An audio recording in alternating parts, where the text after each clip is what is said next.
Hello everyone, this is Divya and welcome to my channel dialectical girl. और आज की इस वीडियो में हम बात करेंगे रिसर्च मेथोडोलॉजी के एक इम्पॉर्टेंट टॉपिक के बारे में, रिपोर्ट राइटिंग। आज की इस वीडियो में हम डिस्कस करेंगे कि रिपोर्ट राइटिंग क्या होती है, इसके की एलिमेंट्स क्या क्या हैं, एक गुड रिपोर्ट राइटिंग के लिए हम कौन कौन से प्रोसेसेस और मेथड्स का यूज़ कर सकते हैं, और एक गुड रिपोर्ट के क्या क्या फीचर्स होते हैं। मैंने और भी कई इंपॉर्टेंट टॉपिक्स पर वीडियोस बनाई हुई हैं। अगर आपने मेरी प्रीवियस वीडियोस नहीं देखी हैं तो वो आप मेरा चैनल विजिट करके देख सकते हैं या फिर मेरी प्लेलिस्ट में जाकर देख सकते हैं। और अगर आपको मेरी वीडियोस पसंद आती हैं तो वीडियोस को लाइक करिएगा, अपने व्यूज़ कमेंट करिएगा, वीडियोस को अपने फ्रेंड्स के साथ शेयर करिएगा और हाँ, मेरे चैनल को सब्सक्राइब ज़रूर करिएगा। तो चलिए बिना किसी देरी के ये वीडियो स्टार्ट करते हैं। तो सबसे पहले हम डिस्कस करते हैं कि रिपोर्ट राइटिंग का बेसिक मीनिंग क्या है।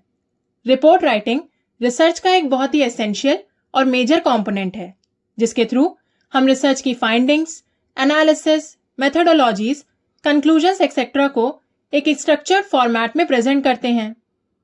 चाहे आपका हाइपोथेसिस कितना भी अच्छा क्यों ना हो, या आपने एकदम वेल डिजाइंड और प्रॉपर वे में अपनी रिसर्च कंडक्ट की हो, वो सब बेकार है अगर आप अपनी रिपोर्ट राइटिंग में ये सभी चीजें एकदम इफेक्टिवली और प्रॉपरली मेंशन नहीं कर पाते हैं। तो किसी भी रिसर्च का पर्पस ही फुलफिल नहीं हो पाएगा अगर उसकी फाइंडिंग्स को प्रॉपरली कम्युनिकेट ना किया जाए। तो रिपोर्ट एक स्ट्रक्चर्ड फॉर्म ऑफ राइटिंग है जिसके थ्रू हम इंफॉर्मेशन को क्लियरली, ऑब्जेक्टिवली और सिस्टमैटिकली प्रेजेंट करते हैं। रिपोर्ट राइटिंग एक ऐसा प्रोसेस है जिसके थ्रू हम अपनी research findings, analysis and conclusions को स्ट्रक्चर्ड एंड कोहेरेंट मैनर में प्रेजेंट करते हैं, और इसी के थ्रू हम अपनी रिसर्च स्टडी के पर्पस, मेथड्स, आउटकम्स एक्सेट्रा को इफेक्टिवली कम्युनिकेट करते हैं। हमारी रिसर्च फाइंडिंग्स को इफेक्टिवली शेयर करने के लिए और एग्जिस्टिंग नॉलेज में अपनी रिसर्च के थ्रू कंट्रीब्यूट करने के लिए एक वेल रिटन रिपोर्ट बहुत ज़्यादा ज़रूरी है।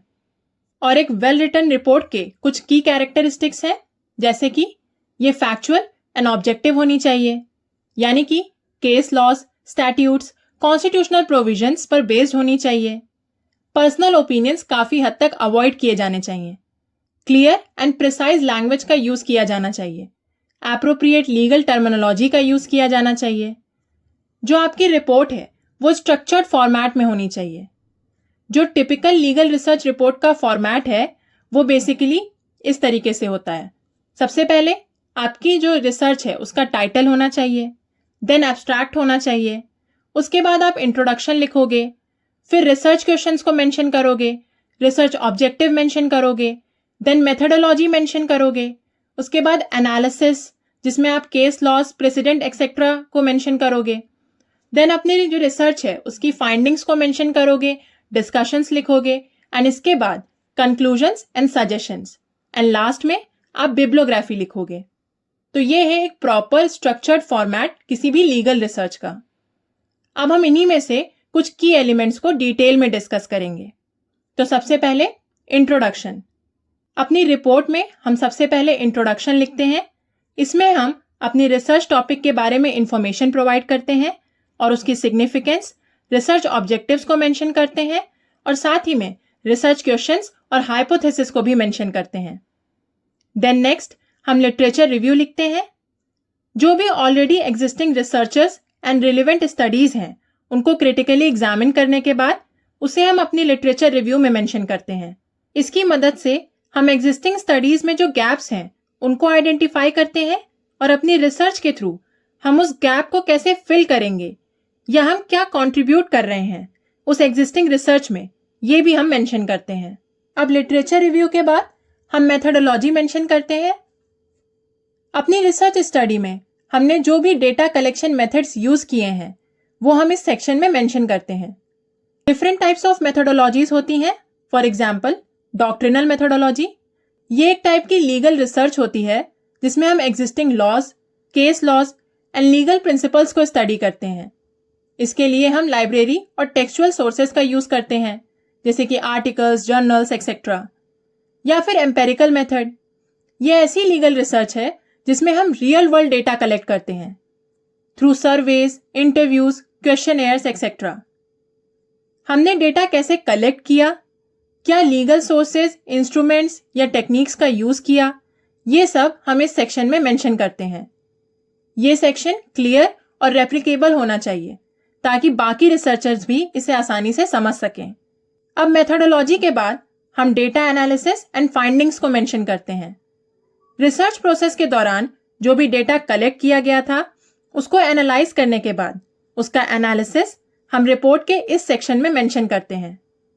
डेटा एनालिसिस से हमें जो भी रिजल्ट्स, स्टैटिस्टिकल फाइंडिंग्स या क्वालिटेटिव इंसाइट्स मिली हैं वो सब हम इस सेक्शन में मेंशन करेंगे। हमारी जो भी फाइंडिंग्स हैं वो लॉजिकल और इजी टू अंडरस्टैंड वे में होनी चाहिए और इसके लिए हम वेरियस विजुअल एड टूल्स का भी यूज कर सकते हैं, यानी कि हम टेबल्स, चार्ट्स, ग्राफ्स एक्सेट्रा का यूज करके भी अपने डेटा को प्रेजेंट कर सकते हैं। देन इसके बाद नेक्स्ट हम अपनी रिपोर्ट में डिस्कशन सेक्शन मेंशन करते हैं और इसमें हम अपनी रिसर्च फाइंडिंग्स को हमारे रिसर्च क्वेश्चन के कॉन्टेक्स्ट में इंटरप्रेट करते हैं, एक्सप्लेन करते हैं। हमारी रिसर्च के इम्प्लीकेशंस, सिग्निफिकेंस और लिमिटेशंस को एनालाइज करते हैं और इससे पहले हमारे टॉपिक पर जो भी रिसर्च हुई है उससे हम अपनी रिसर्च फाइंडिंग्स को कंपेयर करते हैं।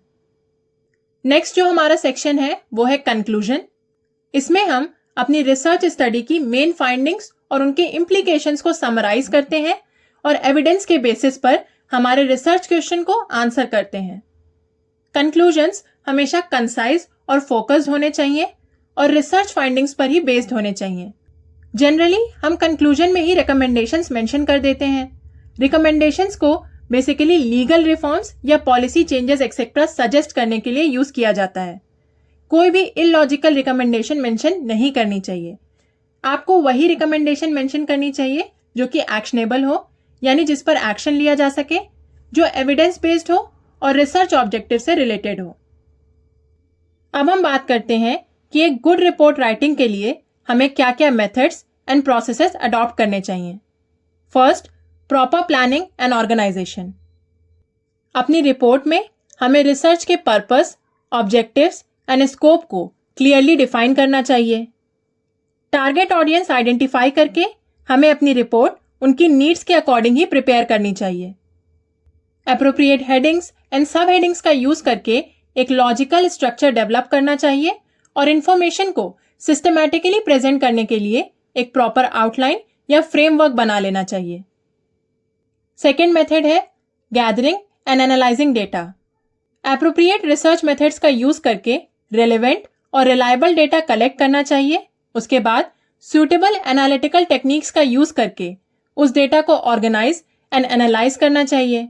एंड देन हमें डेटा के पैटर्न्स, ट्रेंड्स और की फाइंडिंग्स को आइडेंटिफाई करके डेटा को रिपोर्ट में इनकॉर्पोरेट करने से पहले उसकी एक्यूरेसी और कंसिस्टेंसी को वैलिडेट करना चाहिए।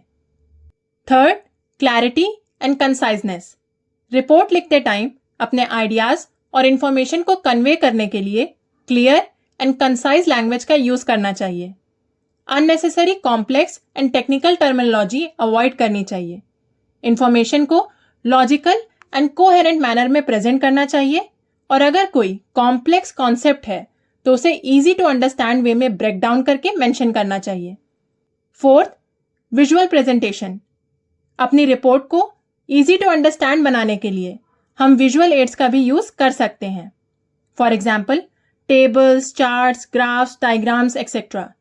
इन सभी का यूज करके हम डेटा को इफेक्टिवली प्रेजेंट कर सकते हैं और की पॉइंट्स को भी इलस्ट्रेट कर सकते हैं। इन्हें यूज करते टाइम हमें इस बात का ध्यान रखना है कि जो विजुअल्स हम यूज कर रहे हैं वो क्लियर हो और हमारे कंटेंट से रिलेटेड हो। Fifth, citations and referencings. किसी भी रिपोर्ट राइटिंग में साइटेशन एंड रेफरेंसिंग बहुत ही इंपॉर्टेंट होते हैं। इसीलिए हमें रिपोर्ट में यूज की गई इंफॉर्मेशन के सभी सोर्सेस को प्रॉपरली साइट करना चाहिए और पूरे रिपोर्ट राइटिंग के दौरान एक स्पेसिफिक साइटेशन स्टाइल का यूज किया जाना चाहिए। For example APA, MLA, Chicago, blue book etcetera. और आपने जिन भी सोर्सेस का यूज किया है उनको एक्नॉलेज करने के लिए अपनी रिपोर्ट के एंड में एक रेफरेंस लिस्ट या बिब्लियोग्राफी भी प्रोवाइड करनी चाहिए। सिक्स्थ मेथड है प्रूफ रीडिंग एंड एडिटिंग। किसी भी तरह के ग्रामेटिकल, फॉर्मेटिंग, स्पेलिंग एरर को करेक्ट करने के लिए रिपोर्ट को अच्छे से रिव्यू करना चाहिए। इसके साथ ही ये भी इंश्योर करना चाहिए कि रिपोर्ट स्मूथली एक सेक्शन से दूसरे सेक्शन में फ्लो कर रही हो। जो भी डेटा, फैक्ट्स या फिगर्स यूज की हैं, उनकी एक्यूरेसी एक बार और फिर से चेक करनी चाहिए। अपनी रिपोर्ट को एनहांस करने के लिए अपने कलीग्स, मेंटोर्स या एक्सपर्ट से फीडबैक भी आप ले सकते हैं। 7th मेथड है रिव्यू एंड रिवीजन। थोड़े टाइम बाद एक बार फिर से अपनी रिपोर्ट को रिव्यू करना चाहिए। उन एरियाज पर ध्यान देना चाहिए जहां फर्दर क्लैरिफिकेशन की जरूरत है, और अगर किसी एडिशनल इंफॉर्मेशन की नीड है तो उसे भी चेक करना चाहिए। अगर रिव्यू के दौरान कोई भी गैप या वीकनेस पता चलती है तो उसे करेक्ट करना चाहिए, और सबसे इंपॉर्टेंट ये कंफर्म करना चाहिए कि जो रिपोर्ट है वो रिसर्च ऑब्जेक्टिव्स को प्रॉपरली एड्रेस कर रही है और फाइंडिंग्स एंड कंक्लूजन्स को भी इफेक्टिवली कम्युनिकेट कर रही है। 8th मेथड है एथिकल कंसिडरेशंस। कोई भी सेंसिटिव या कॉन्फिडेंशियल डेटा मेंशन करते टाइम एथिकल गाइडलाइंस का ध्यान रखना चाहिए। पार्टिसिपेंट्स की प्राइवेसी एंड एनोनिमिटी इंश्योर की जानी चाहिए, और कॉन्फिडेंशियल इंफॉर्मेशन या कॉपीराइटेड मटेरियल यूज करने से पहले नेसेसरी परमिशंस एंड अप्रूवल ले लेने चाहिए। तो ये तो हो गए वो मेथड या प्रोसेसेस जो हम एक गुड रिपोर्ट राइटिंग के लिए अडॉप्ट कर सकते हैं। अब हम बात करते हैं कि एक गुड रिपोर्ट के क्या क्या फीचर्स होते हैं। सबसे पहला, क्लैरिटी। जो भी हमारी रिपोर्ट है वो क्लियर और कंसाइज होनी चाहिए, और उसमें कोई भी एम्बिग्विटी नहीं होनी चाहिए। हमारी रिपोर्ट में हमें प्लेन लैंग्वेज यूज करनी चाहिए और अननेसेसरी कॉम्प्लेक्स वर्ड्स का यूज नहीं करना चाहिए। जो भी हमारी फाइंडिंग्स हैं उन्हें हमें इजी टू अंडरस्टैंड वे में मेंशन करना चाहिए ताकि लार्जर ऑडियंस उसे समझ सके। दूसरा, स्ट्रक्चर। जो हमारी रिपोर्ट है वो वेल ऑर्गेनाइज्ड मैनर में होनी चाहिए, जिसमें क्लियर हेडिंग्स और सब हेडिंग्स होनी चाहिए। Third, objectivity. हमारी रिपोर्ट में थ्रू आउट एक ऑब्जेक्टिव टोन मेंटेन होनी चाहिए। जो भी रिसर्च फाइंडिंग्स या एनालिसिस हम प्रेजेंट कर रहे हैं उनमें किसी भी तरीके का पर्सनल बायस या सब्जेक्टिव इंटरप्रिटेशन नहीं होना चाहिए। हमारी जो रिपोर्ट है वो एविडेंस बेस्ड होनी चाहिए और लॉजिकल रीजनिंग पर बेस्ड होनी चाहिए, यानी कि किसी भी तरीके के पर्सनल ओपिनियंस हमें मेंशन नहीं करने हैं। Fourth, accuracy. Legal research reporting में एक्यूरेसी एक क्रूशियल पॉइंट है। जो भी डेटा, एनालिसिस या इंटरप्रिटेशन है वो एक्यूरेटली प्रेजेंट किया जाना चाहिए। Fifth, use of visual aids. अपनी रिपोर्ट में विजुअल एड्स का यूज करके, जैसे कि चार्ट्स, टेबल्स, ग्राफ्स का यूज करके हम अपनी रिपोर्ट की क्लैरिटी और अंडरस्टैंडिंग को एनहांस कर सकते हैं, और साथ ही में ये रीडर्स को भी हेल्प करेंगे कि जो कॉम्प्लेक्स इंफॉर्मेशन है वो उसे इजीली समझ सकें। Sixth, citations and references. किसी भी रिपोर्ट राइटिंग में साइटेशंस एंड रेफरेंसेस बहुत इंपॉर्टेंट हैं। अपनी रिसर्च स्टडी में हमने जो भी आइडिया या इंफॉर्मेशन यूज की है उसके सोर्सेस को प्रॉपरली एक्नॉलेज करने के लिए हमें प्रॉपर साइटेशन एंड रेफरेंसेस देने चाहिए। इससे हमारी रिपोर्ट की जो क्रेडिबिलिटी और इंटीग्रिटी है वो एनहांस होती है। 7th, ethical considerations. अगर अपनी रिसर्च में हमने ह्यूमन सब्जेक्ट से कोई डेटा कलेक्ट किया है तो उनकी इन्फॉर्म्ड कंसेंट बहुत ज़रूरी है, और साथ ही में उस डेटा की कॉन्फिडेंशियलिटी मेंटेन करना भी बहुत ज़रूरी है। रिसर्चर्स को एथिकल गाइडलाइंस इंश्योर करनी चाहिए, और साथ ही में जो पार्टिसिपेंट्स हैं उनकी प्राइवेसी और राइट्स को भी इंश्योर करना चाहिए। 8th, formatting and presentation. किसी भी वेल प्रेजेंटेड रिपोर्ट में एक कंसिस्टेंट फॉर्मेटिंग होनी चाहिए। जो भी हेडिंग्स या सब हेडिंग्स हम यूज कर रहे हैं वो एप्रोप्रिएट होनी चाहिए, और हमारी जो रिपोर्ट है वो एक स्ट्रक्चर्ड और प्रोफेशनल लेआउट में होनी चाहिए। इसके साथ ही हमें appropriate font styles, sizes and line spacing का भी यूज करना चाहिए। अगर हम ओवरऑल बात करें तो एक गुड लीगल रिसर्च रिपोर्ट वो होगी जिसमें research process, findings and implications को इफेक्टिवली कम्युनिकेट किया गया हो, और साथ ही में वो कॉम्प्रिहेंसिव हो, वेल स्ट्रक्चर्ड हो और ऑब्जेक्टिव हो। So that's all for today. I hope आपको आज की इस वीडियो के सारे पॉइंट्स अच्छे से समझ आए होंगे और क्लियर हुए होंगे। अगर आपको कोई भी क्वेरी है तो वो आप मुझे कमेंट सेक्शन में पूछ सकते हैं, और अगर आपको ये वीडियो पसंद आई है तो do like this video, share this video with your friends, and yes, don't forget to subscribe to dialectical girl for more such educational content. Thank you for watching.